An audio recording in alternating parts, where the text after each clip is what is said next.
नमस्कार मंडळी, आज मी तुमच्यासोबत एक खास अनुभव शेअर करणार आहे. हे आहे माझ्या गावचं विठोबाचं रुक्मिणीचं मंदिर.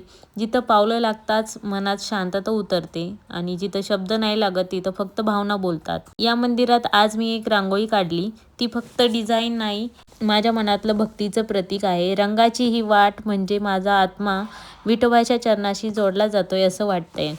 मी रंग टाकते खरं तर, पण प्रत्येक रंगात प्रार्थना लपली आहे.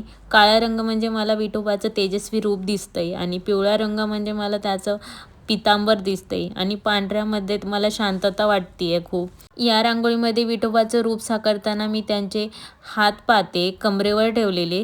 ते मला सांगतायत, मी इथेच आहे, घाई करू नकोस.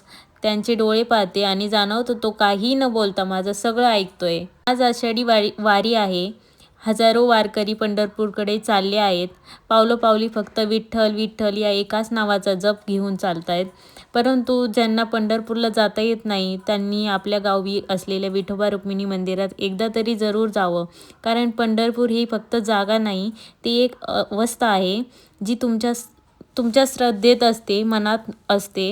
ही रांगोळी मी विठोबाच्या चरणी अर्पण केली. हातांनी रंग ओतले पण मनाने भक्ती वाहिली आहे.